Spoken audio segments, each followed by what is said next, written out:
حضرت ابو الفضل العباس میں وہ کون سے اسرار پوشیدہ تھے، وہ کون سے راز پوشیدہ تھے کہ آل محمد حضرت ابو الفضل العباس کی عزت و تکریم جو کرتے تھے، وہ کون سے راز پوشیدہ تھے۔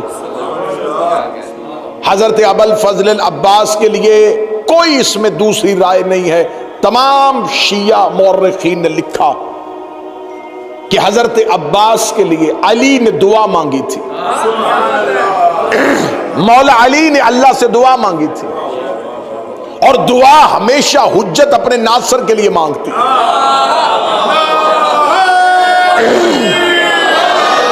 حضرت ابراہیم کی دعا آج بھی قرآن میں موجود ہے۔ حضرت ابراہیم نے دعا مانگی تھی، میرے اللہ میری ذریت میں امامت رکھ دے۔ ابراہیم نے دعا مانگی تھی نسل کے لیے۔ موسیٰ نے دعا مانگی تھی، میرے اللہ میرے بھائی ہارون کو میرا وزیر بنا دے۔ موسیٰ کی دعا قرآن میں، خود مصطفیٰ کی دعا قرآن میں موجود ہے۔ رسالت مآب نے دعا مانگی تھی، میرے اللہ مجھے اپنے ہاتھ سے سلطان نصیر عطا فرما۔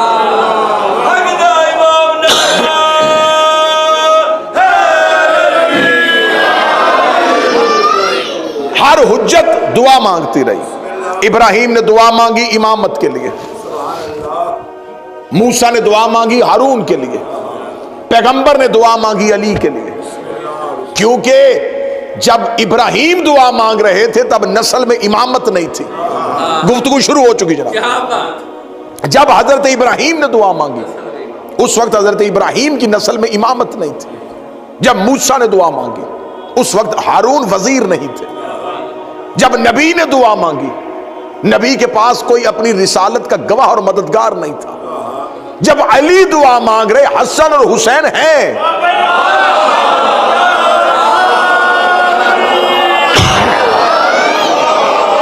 کسی نعمت کے نہ ہوتے ہوئے اس نعمت کی دعا کرنا یہ سمجھ میں آتا ہے، حسنین کے ہوتے ہوئے۔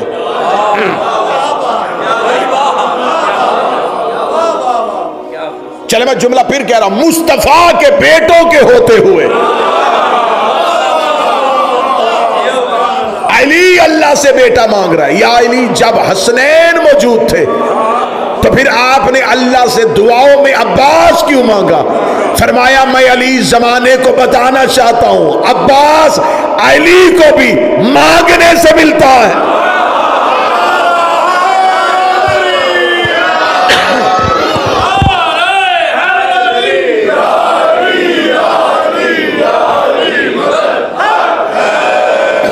میرا وعدہ تھا کہ میں حضرت عباس قرآن سے پڑھوں گا۔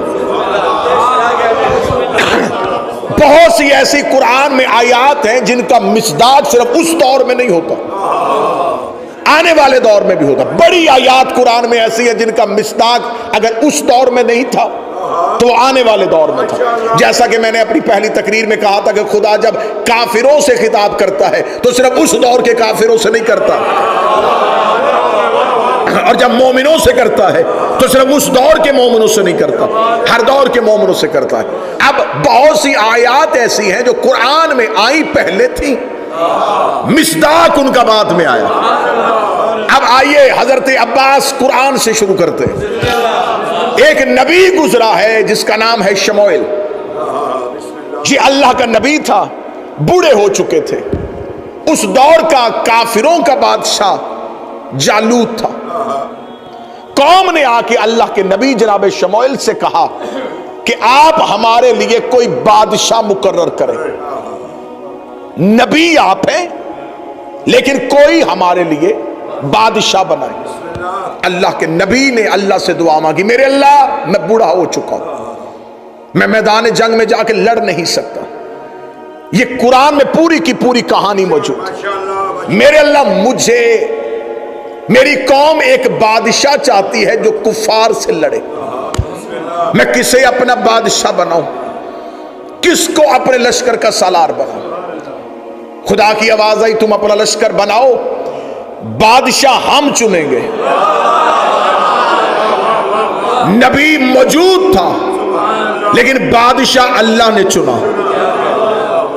بادشاہ اسے کہتے ہیں جسے حکومت دینی ہو۔ اللہ نے نبی کے ہوتے ہوئے اس دور کے مسلمانوں کا حکمران خود چنا تھا. آج مسلمان کہتے جی آل محمد اہل بیت علیہ السلام شریعت کے وارث تھے، لیکن جن کے پاس حکومت آئی تھی انہوں نے حکومت بڑی اچھی چلائی تھی. محمد کے بعد حاکم بھی کسی نے بنانا ہو تو وہ بھی اپنی مرضی سے نہیں بنتا، اللہ کی مرضی سے بنتا. اب آئیے قرآن سے سنیے گا. خدا نے کہا کہ ہم تمہارے لیے بادشاہ مقرر کریں گے. میرے اللہ کسے بادشاہ بنائے گا؟ خدا نے قرآن میں کہا ان اللہ اصطفیٰ علیکم بسطن زادت فی العلم والجسم، بے شک اللہ نے چن لیا ہے تیری قوم کے لیے ایک ایسا بادشاہ جو جسم اور علم میں قوی ہے.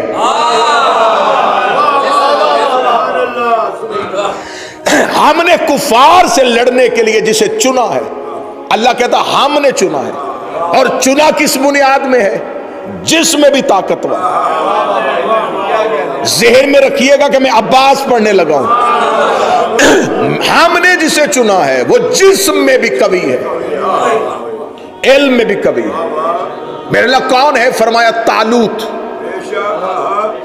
اللہ نے بتا دیا کہ اس کی خصوصیت یہ ہے وہ جسم میں بھی طاقتور ہے، علم میں بھی تھا. اور یہ دنیا کا قانون ہے، جو زیادہ علم والا ہو وہ بہادر نہیں ہوتا، کیونکہ یہ دونوں صفات ایک دوسرے کے متضاد ہیں. درود پڑھیے گا بلند آواز سے.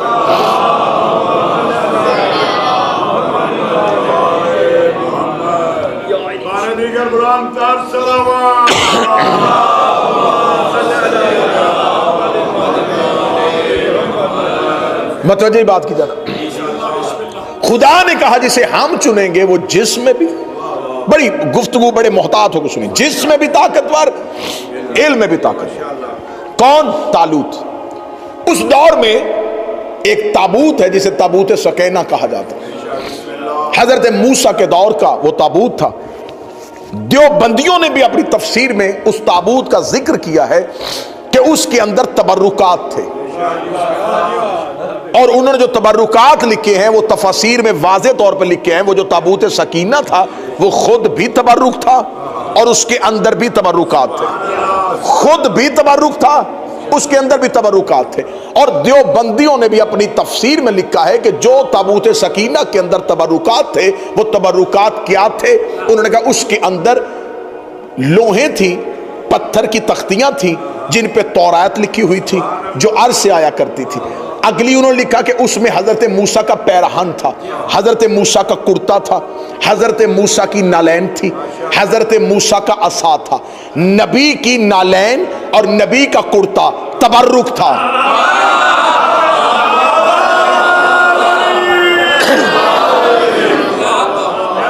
جب خدا نے جناب شموئیل سے کہا کہ ہم نے تمہارے لیے چن لیا ہے بادشاہ، شموئیل نے اپنی قوم سے کہا کہ اللہ نے تمہارے لیے بادشاہ چن لیا ہے. کس کو؟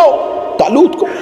قوم نے کہا طالوت وہ غریب شخص وہ ہمارا بادشاہ بنے گا؟ نا نا نا نا، یہ فیصلہ اللہ کا نہیں. اللہ ایسے کو کیسے چن سکتا؟ فرمایا طالوت کا نام اللہ نے لیا ہے اور اللہ نے اس کی خصوصیت بھی بتائی ہے. اس لیے اسے چنا ہے کہ وہ علم میں بھی طاقتور ہے، جسم میں بھی طاقتور ہے. یقین کیجئے گا قرآن کی تفاسیر ممبر پہ لانے کے لیے تیار قوم نے انکار کیا. انہوں نے کہا ہم طالوت کی اطاعت نہیں کریں گے، ہم طالوت کے پیچھے نہیں چلیں گے. جناب شموئیل نبی نے کہا میرے اللہ تو نے وہی مجھ پہ کی ہے، تیرا مشورہ مجھ سے ہے. قوم میری بات نہیں مان رہی. قوم کہتی ہے یہ اللہ کا فیصلہ نہیں ہے. خدا نے کہا ہم تیرے لیے آسانی کرتے ہیں. ان سے کہا وہ جو تابوت سکینہ جو ہم نے چھپا لیا تھا، فرشتے کاندھے پہ اٹھا کے جس کے دروازے پہ لے آئے وہ اللہ کا بنایا ہوا.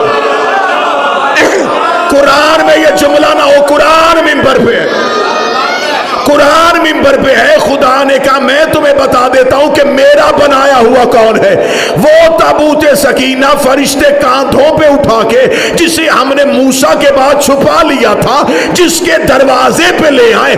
قوم کو کہ ان کی اطاعت کر لینا کیونکہ میں نے انہیں بادشاہ بنایا ہے، میں نے اسے بادشاہ بنایا ہے. اللہ نے دنیا کو اصول دے دیا، جس کے دروازے پہ فرشتے آ جائیں وہ اللہ کا بنایا ہوا.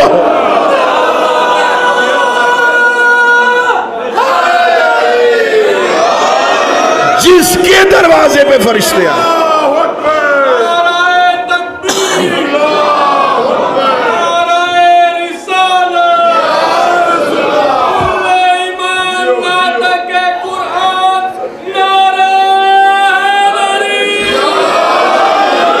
جس کے دروازے پہ ملائکہ آ جائیں وہ ہے اللہ کا بنایا. فرشتوں نے کاندھوں پہ اٹھایا تھا تابوت سکینہ کو اور لے آئے کہاں؟ طالوت کے دروازے. متوجہ جی، طالوت کے دروازے پہ. طالوت نے مسلمانوں کے لشکر کی سربراہی کرتا ہوا جالوت کے مقابلے پہ چل پڑے. جب لشکر لے کے چلا تو اللہ کا نبی شموئیل ساتھ. اللہ کے نبی نے واضح کر رکو، لشکر لے کے جا رہے ہو، کوئی علمدار چاہیے.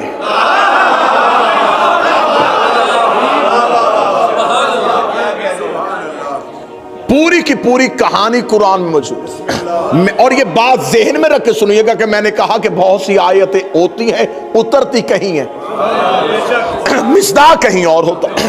خدا نے کہا، جناب شموئیل نبی نے کہا لشکر لے کے جا رہا. طالوت تو اس لشکر کا ہے بادشاہ، میں ہوں نبی.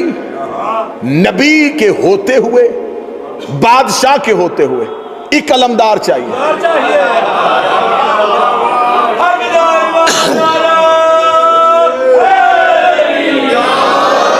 اب یہ لشکر قرآن کہتا کتنا تھا؟ لاکھوں کا. قرآن سے میں پڑھے لاکھوں کا لشکر.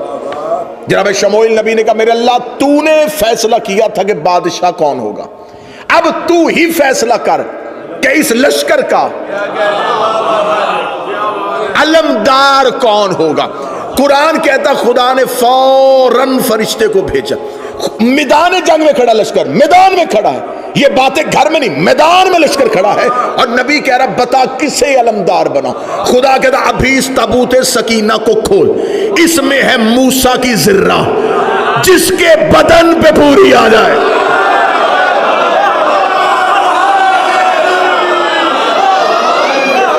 جس کے بدن پہ پوری آ جائے وہ ہے تیرے لشکر کا علمدار. اب لاکھوں کا لشکر تھا، ایک ایک کو بلاتا، ذرہ پہناتا. کیسے فیصلہ کرتا کہ کس کو پہناؤں؟ کہنے لگا میرے اللہ یہ لاکھوں کا لشکر ہے، یہ لاکھوں کا لشکر ہے، مجھے بتا ذرہ کس کے بدن پہ پوری آئے گی. آواز آئی ان میں سے پہچان کہ داؤد کہاں کھڑا ہے. داؤد نبی کے بدن پہ موسیٰ کی ذرہ پہنا دی. آج مفسرین کہتے ہیں وہ لوہے کی ذرہ نہیں تھی، وہ معصوم کی ذرہ تھی، اور معصوم ہی کے بدن پہ پوری آنی تھی.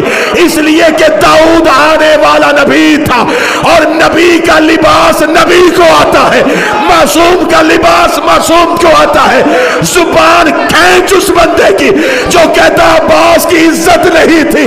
اگر عباس معصوم نہیں تھا، صفین میں علی کی ذرہ ہے.